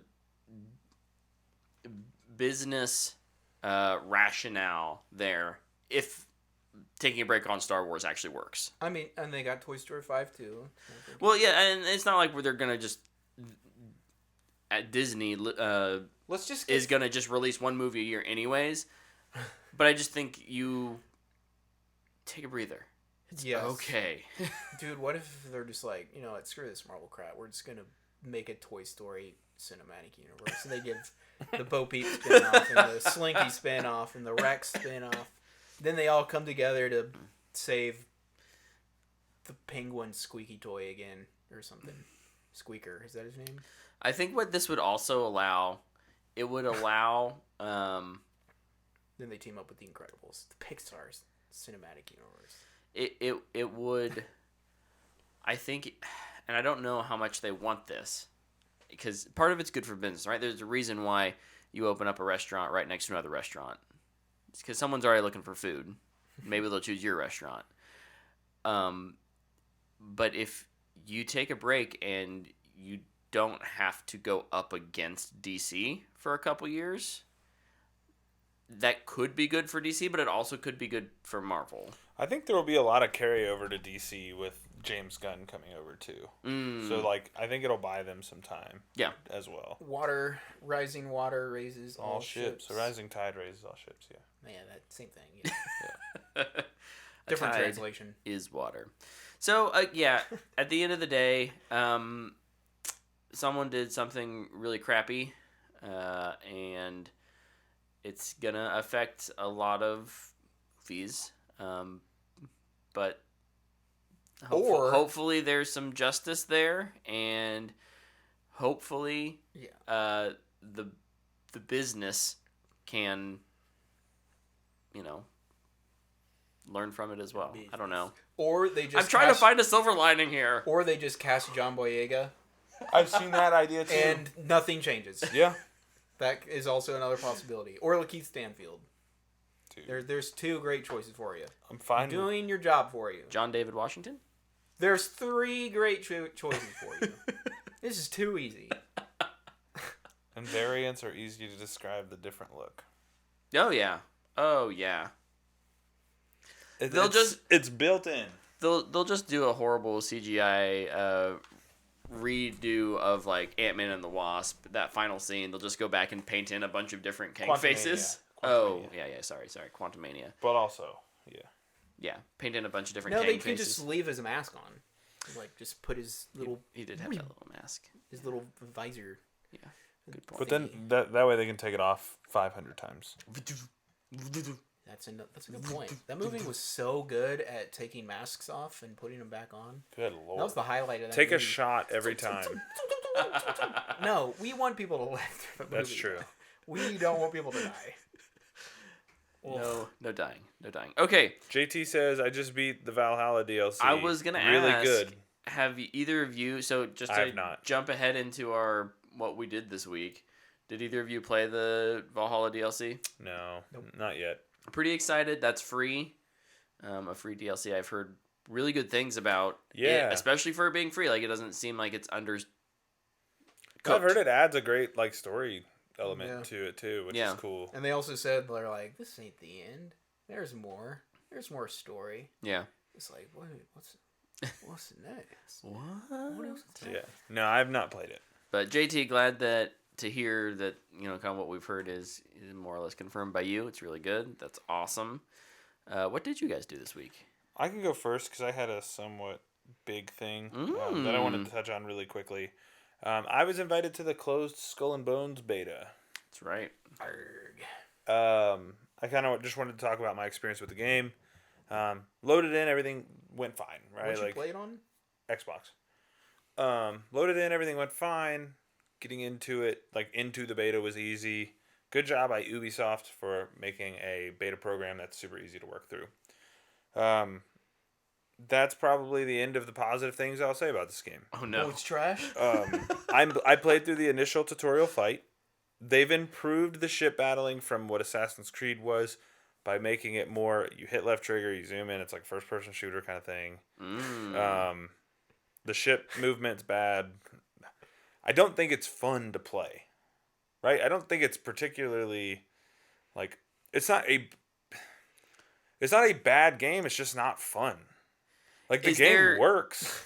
Is there a like sometimes there could be like a low floor but a high ceiling. Is there room for like if someone sinks a lot of hours in this, they're gonna get really good at the nuances of combat and like that could be fun? Like theoretically, of course, because you haven't played it that much. No. Okay. I just wasn't sure how intricate the combat was. No, it's boring. Like there's 2 firing modes. One is you shoot a bunch of arrows, one is you shoot a bunch of cannons. The cannons don't take any time to reload, so you can just blast cannonballs forever. I mean, I guess it doesn't look horrible. The character models are bad, but like the ships in water look fine. Yeah. I started blasting. I played it, and I'm not kidding you. Like, you can call this review incomplete. You can call it what you want. I played through the tutorial fight, which you fight like 15 ships. Then you get killed. It's a scripted death. Oh, sure. You survive that death. You get washed up on this little boat, and they're like, hey, we gotta go to this island. And that's where you'll pick up your first quest. I'm going to the island. A shark attacks me. I can't fight it because I don't have anything to fight it with. I get to the island. It tells me I can't interact with the island quest because I'm being in combat, but I have nothing to fight it with. So then I just ride the boat around for a while until the shark leaves me alone. I go to the island. I talk to the guy. He's like, hey, I want you to go float around these islands and pick up these things. And I was like, cool, close, uninstall. I'm done playing this game. That was my experience. And if it's for you, it's for you. It's not for me. Yeah, I knew that pretty quickly. It is. I don't like the ship stuff in Assassin's Creed. Yeah. This is what spun this game out, 12 years ago. I'm not into it. It's not for me. Yeah. I don't know. Maybe somebody will enjoy it. So it was a 6-hour beta. You could play 6 hours of the game. Day 1 on Game Pass? It'll be on Ubisoft, whatever their thing is. Yeah. Ubisoft games Plus usually come to Game Pass though. Pretty quick. That's why I'm waiting for Avatar. I really want to play it, but I'm just gonna wait for it to be there eventually. It might be like 6 months to a year, but I got plenty of time to play it for the next Avatar movie. So true. This is a good point. Yeah, it's not for me, man. That's really unfortunate.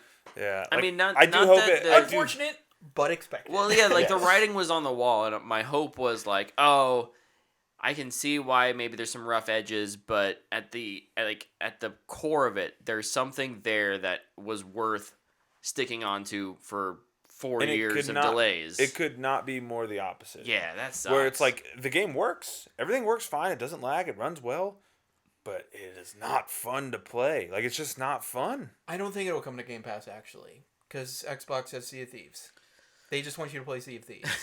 Which is a better experience. Yeah. I don't even like that game. I mean, they may put it on there. Oh, I'm bleeding. Just to get people who want to check this out and then are like, oh, but actually, Sea of Thieves is better.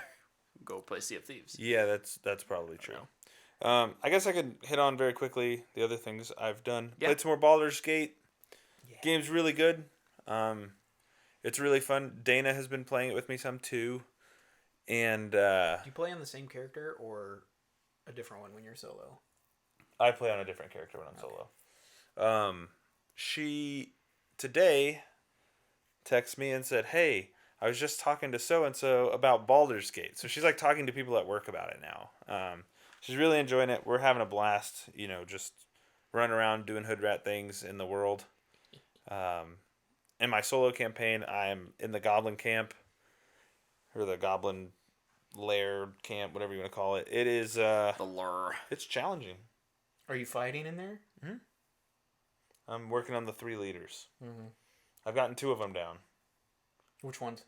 I did the little goblin lady, and then I did the barbarian guy, and now I have the drow left to do. And I've fought her. The barbarian was the hardest one for me. I fought her, but I forgot to bring my pal with me, and I got wrecked. But I had to do a lot of leveling up before I felt confident in. I'm level 3 in there. Yeah. It's a challenge, but I'm figuring it out. And you saved the druids? Or I killed the saved druids? Hausen, yeah. Okay, yeah. Yep. Because you can just kill him too. I still have to go back to the camp Whoa. with him after I clear. You can't go back until you finish the goblins once you have them with you. So Once you have who with you?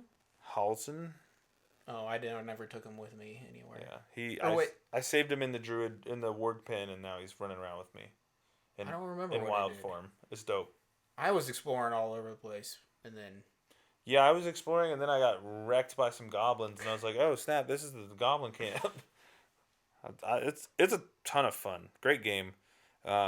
Just can't wait to play more of it. And then the other thing I did, also with Dana, is we watched the first 2 episodes of Reacher. We haven't watched the third one yet. I watched the first 2 as well. Yeah.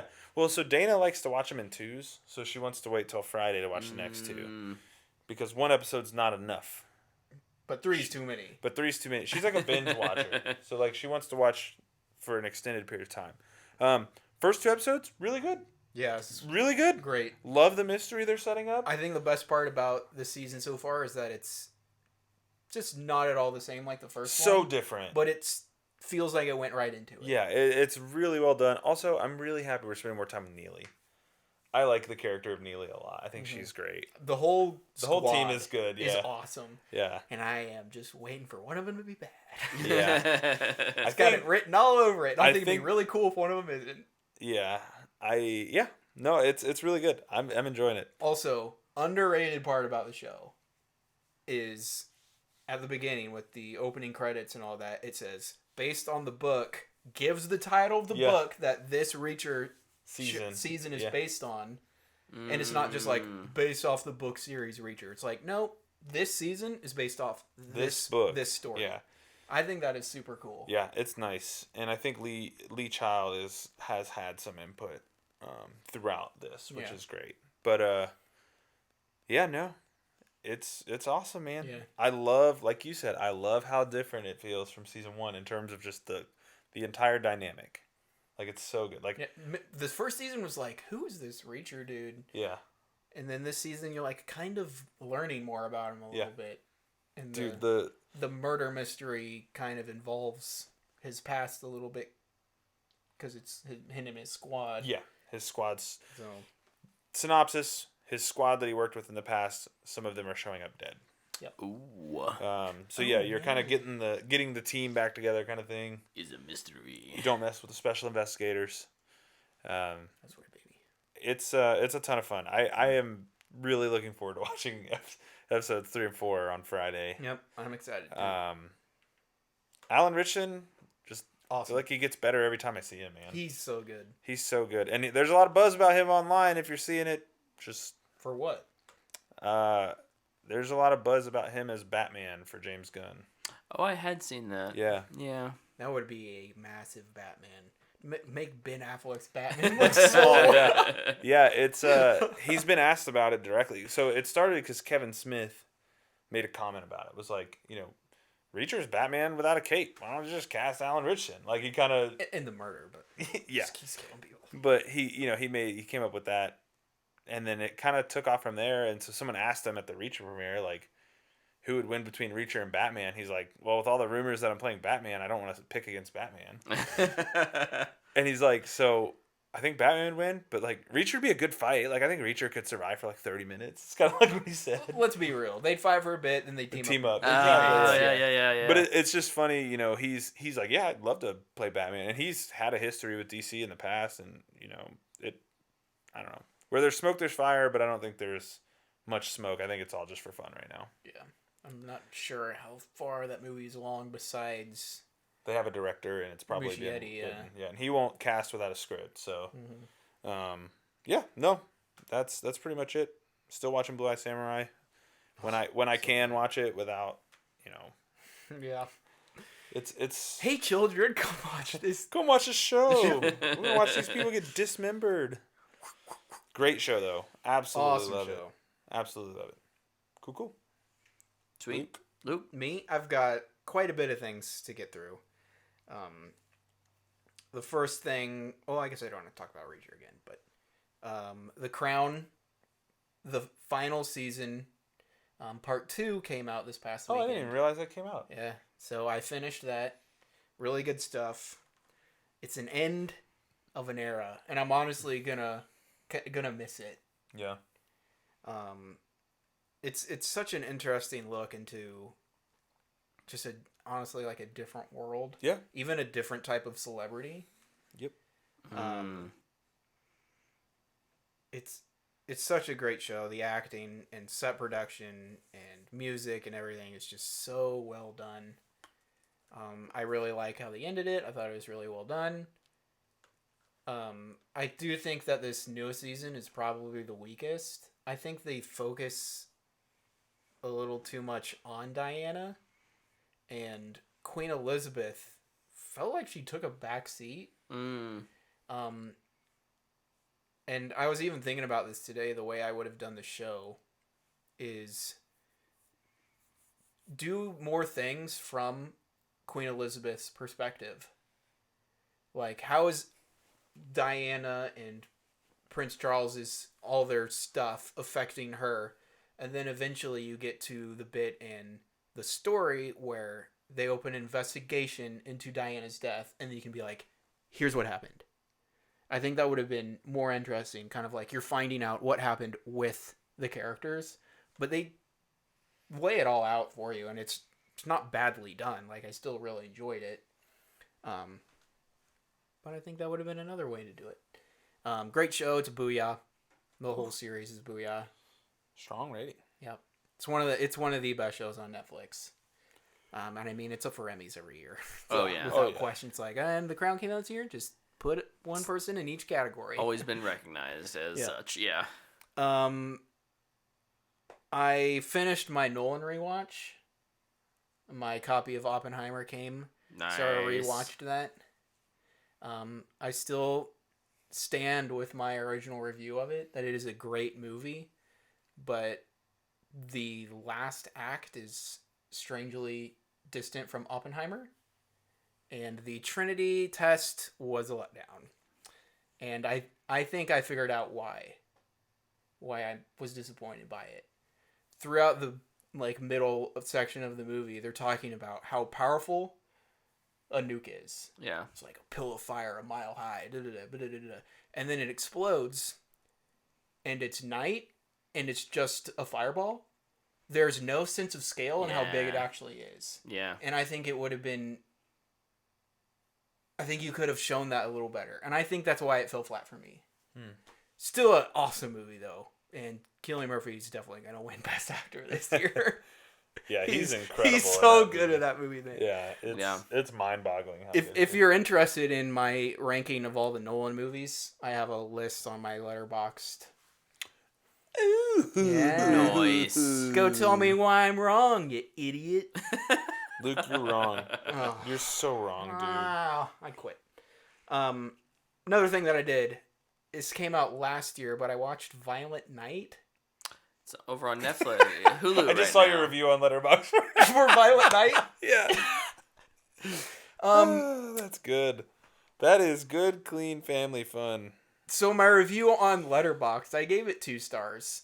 But the review is what makes it great. Just dumb enough to enjoy. It's not particularly good in my opinion, but I think the dumbness of it and just the situation of everything is worth it enough to watch it once, and then you go, great, that was fun, and I'm never gonna think about this movie again. Yeah. Like, it's a total B movie, just in with everything about it. I thought the action was not particularly good. You got 80 cronies in this house. They all have guns, and Santa's using a hammer, and none of them ever shoot at him. It's like, and that even the best action scene probably, which is the barn scene. Felt like it was just so cut away. When for 87 productions or 87 whatever, it's the John Wick people, I think, who did it, the action, and I don't know, I think they've done better. But yeah, it was just dumb enough to enjoy once. I'll never watch it again. I'd rather stick to my classic favorites that I have, like Christmas Vacation and the greatest Christmas movie, It's a Wonderful Life. Amen. Not just a great Christmas movie. That is one of the best movies I think ever made. I think it can be in that list. Okay, how are we going here? This is probably the biggest thing I did this week. I finally signed up. I finally downloaded Armored Core 6, Fires of Rubicon. Just in time for the giant update they put out today. They put an update out today? Yeah. Oh. New PvP stuff, rank mode. I don't care about that. There's a big patch, too. I'm not playing PvP. Freaking single player is hard enough, dude. I was pretty late tonight. That's why I was eating right at the start of the show. I was just getting pummeled by a boss in this game, and it was destroying the heck out of me. And I was set on beating him before I got here. It was the chapter 1 finale boss, the giant ringed thing that shoots 1 billion missiles at you. And Tyler, what am I? Bad at video I'm games. bad at video games. So I was working up a sweat. I was trying real hard, and I eventually beat it, and it felt great. And yeah, this game is awesome. Does it rip? It rips Yeah. my heart out when I die, because it reminds me that I suck. You got this, man. Just stay the course. Try to stay patient. You know, eventually you'll beat it. Yeah. It'll just take you a while. Yeah. It is going to take me a while. I think the best thing about the game, though, is... And I think this would be an awesome game award. And it might tie loosely into accessibility. But just controller integration. How does your game integrate the use of a controller to work well? And I think that's the best thing about this game. I feel like if I hit a button, it does what I want. And I might die. I might dodge late or suck at flying. I'm terrible at flying, dude. I need boots on the ground. But I feel like if I hit a button, my mech does it. And it just feels so good to play. JT said it's a tough boss. Yeah. He said they even like nerfed it because it Oh, was so they tough. did? Yeah, he said he had beat it before they nerfed it, but it was tough. So I beat it with an asterisk. No, they nerfed it for everyone, not just you. No. I'm okay with an asterisk. You'll take it. Lakers got an asterisk for their bubble win. It's fine. Take your wins when you can get them, baby. A win is a win. That's right. A win is a win. You can only play the people across from you. That's right. But yeah, just the way like your character moves and the way it responds to you think is so well done. That's awesome. It's a beautiful game. It looks super good. I'm in performance mode and it's super crispy. I feel like with a game like that, it has to be. Dude, you're flying around so fast. If there wasn't a performance mode, I would have questions. I did turn on ray tracing though for a little bit, and when I played, still felt good. Are you on Xbox or PlayStation? I'm on Xbox. Okay.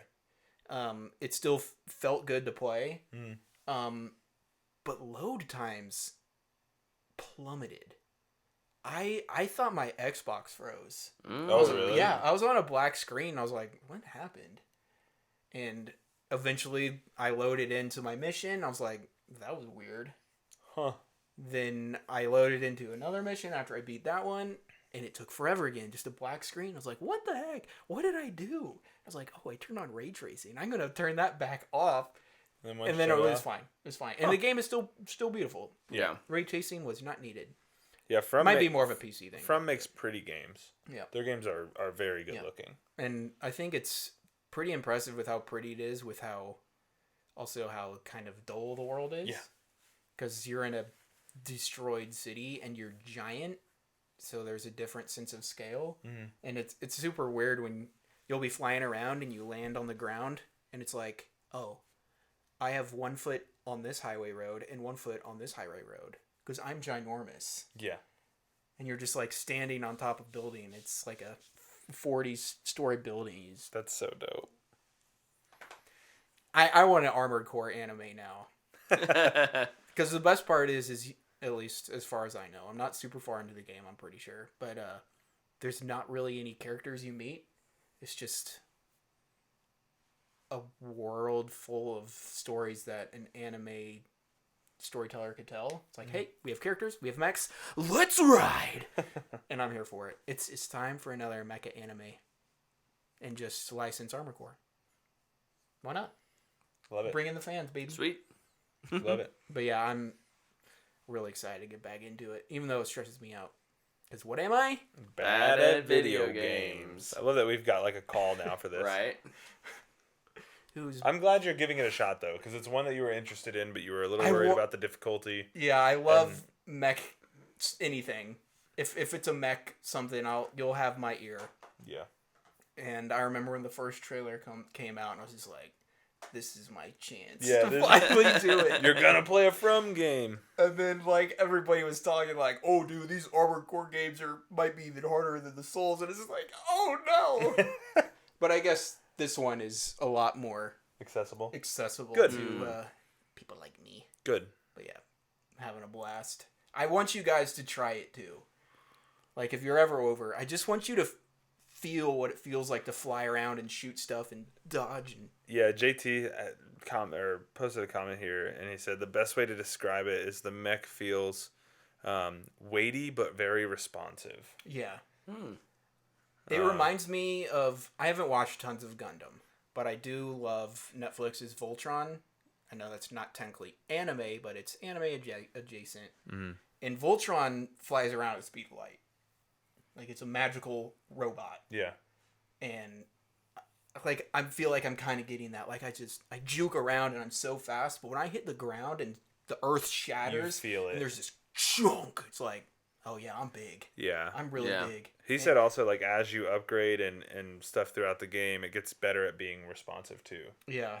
Which I think is cool. Like, and I think that's one of the difficulties about the intro of the game is I don't have all the good stuff yet. Yeah. I just beat this boss, and I went into the shop where you earn money through the game and you buy weapons. It's not microtransactions. It's in-game money. Yeah. And just so much stuff, and I was like, oh man, let the mech building begin. That's awesome. Yeah. I'm glad you're enjoying it, because like I feel like with Souls games, they can very quickly become unenjoyable for people. Yeah. Maybe I'm just more interested in Souls games that have guns, because I liked Remnant. It's true. I'm liking this. Maybe so. Bleeding everywhere? I'm bleeding. Brah, don't do that. Podcasting injury. Anything else? I'm still enjoying Monarch. You guys watching that? Yep. I really liked the last episode. I'm still behind, but got a lot more Godzilla in this episode, which is cool. That's the one where he's in the. Are they in the desert? Mm-hmm. Okay, I have not. I saw the preview for it, but I haven't watched that one yet. So I'm one episode behind. I'm really just so interested in the flashbacks. I think the flashbacks are so interesting. Yeah. I think the present day stuff is cool. It's fine. It's fine. It's fine. Flashback stuff is the best. I think we mentioned that in our earlier review. Yep. Yeah. And then, are you still watching Murder at the End of the World? I think there's 2 episodes. I have the other 2 episodes left. It's got to be getting over soon because they are done in the flashbacks. They wrapped that up. Okay, so I think there's the last episode. I think airs tonight. Oh really? I think finale is tonight. So okay. I had 9 and then the finale. So I'll probably just do it. Who do you think it is? I've had the same guess from day one. It's Ray. It's Ray. I mean, that's the one that makes the most sense, right? It's Ray. It's so much about technology. Yeah. And it's the person that hasn't been suspected yet. Right. And I think this is the fault of the show, is it does the kind of cliche thing of, is it you? Nope. Is it you? Nope. Is it you? Nope. Now we're in the last episode. Right. And it's like, so I'm kind of hoping it isn't Ray. Yeah. Because I feel like it'd be like, oh. Like, it was my original guess, too. But Oh, sorry. I just thought about this too. We got the best reference in Reacher with the Robert Patrick, where they're talking about, hey, these two people used two fake names. And one was some Yankees pitcher and Sarah Connor. And he's like, no, that was a picture for the Pirates. What are you talking about? Who the hell's Sarah Connor? So awesome. Yeah. Oh, that's great. Yeah, like Luke said, I've been watching those two shows. Still enjoying them. Other than that, I've been playing a little bit of Apex with some of my other friends. Been enjoying that. Did you fall off Alan Wake? I have, but I need to get back.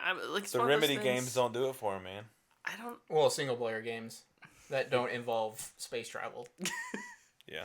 So I sunk plenty of hours in Starfield. Or magic wands. Also true.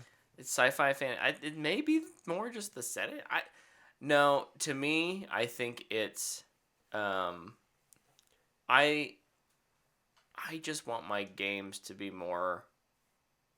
I don't know. I don't need a game to be a movie.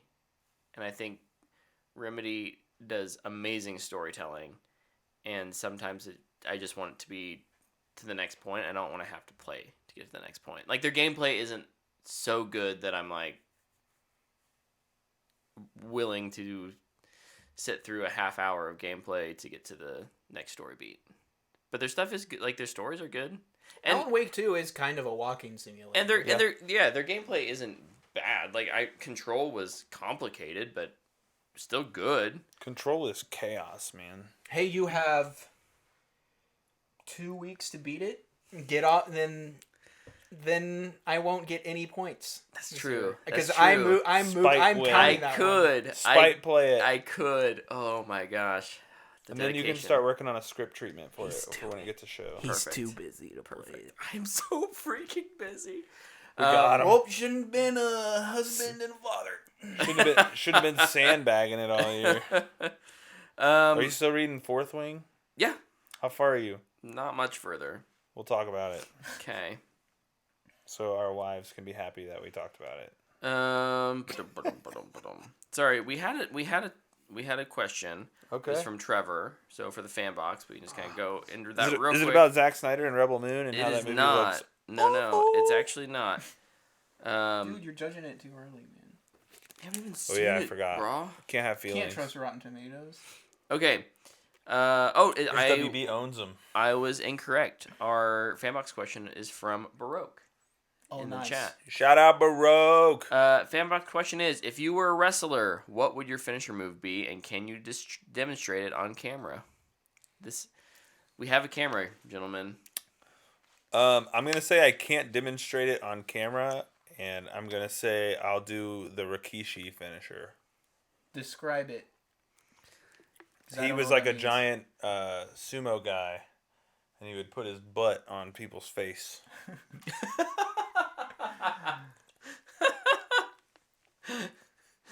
Okay. I think his name was Rikishi. Is that right, Baroque? If you're in the chat still. What all does it like? As someone who's not the People's Elbow from The Rock. It's, the You Can't See Me from John Cena. It's a finisher. So it's against. Nailed it. Never even won. RKO. RKO from Randy Orton. Okay. Stone Cold Stunner. He called it the stink face, is what Rikishi called it. It would be like, what is your knockout move in your... Yeah. Dude, the Stone Cold Stunner is like top notch with the beard, all that stuff. That's pretty good. What is that? What is that one? Stone Cold. No, like people in the crowd. But I don't know what it is. I like kick him in the groin and then turn around and like. Gotcha. I watched way more wrestling than I thought I did as a kid. I only know the famous ones because they're like the meme ones. Yeah. Yeah. That's probably more accurate. I don't know. Something like Last Ride is one. I guess that's Undertaker, I'm assuming. Sounds like something he would call it because he's a motorcycle guy. Mine's probably not gonna be cool. That's the thing. I don't. You know what I'm thinking of? Like Avatar: The Last Airbender moves that I could realistically pull off, which is very little. But you can get away with stuff because it's mostly / all scripted. This would be mine. Yeah. And I'm stealing it from Super Smash Bros. My go-to character was Peach. The 3 characters I've only been good with, 2.5 characters I've been good with have been Peach and Samus / Zero Suit Samus. But Peach, one of her moves is she can pull a toad out of the ground and you can block and chuck it with them. So mine would be to pull a giant mushroom out of the ground. I would block their move, they fall over, but then I whip out the random sporting equipment and whack them with it. What is the move from Peanut Butter Falcon called? Don't look at me, I don't remember such things.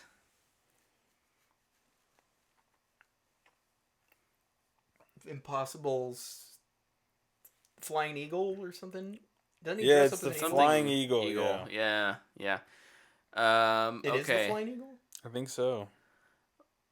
Mine would be... Or the Flying Falcon. His name was Peanut Butter Falcon. Yeah. Mine would be an ear... What is this called? An ear clap? When, like, you, like, bop them. Just rupture someone's eardrums? And like... It's nice. And then as they're standing there, you just, like... Doop! And then they fall over. Just boop! Right down on the forehead. And then they fall back. Just take a move from Mortal Kombat. It's be like, well... I rip out when they're their standing intestine. there dazed, I poke out their eyes and I catapult them into space, throw them into the sun, and then I make a smoothie out of their toenails. I don't know. Something. And then the sun falls on top of them. Yeah, and destroys the earth. Everybody dies. Everybody dies. Dude, Mortal Kombat's kind of weird. Brett would do Sweet Chin music. Ooh, that's a good one. You just kick somebody in the jaw. If my flexibility allows me to get that high, I'm here for it. Just here, actually, I got mine. It would be the oldest trick in the book. What's that? There's my actual one. Fun fact. And that would be the name of it too. The oldest trick in the book.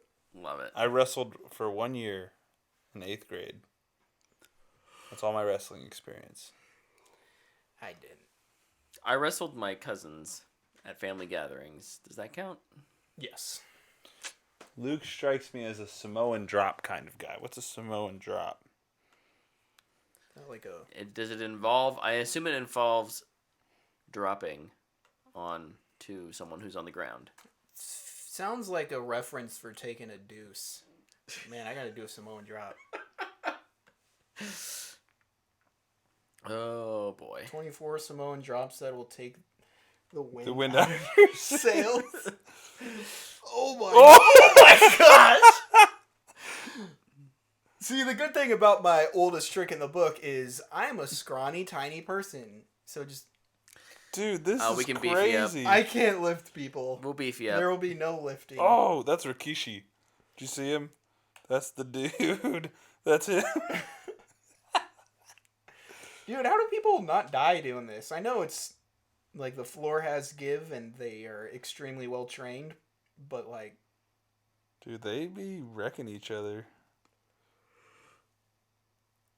Ouch, dude. Oh my gosh. You're a Samoan dropper. No, I'm the oldest trick. I had to make up my original move. I like it, Luke. I appreciate it. I think love that's it. incredibly original. Thank you.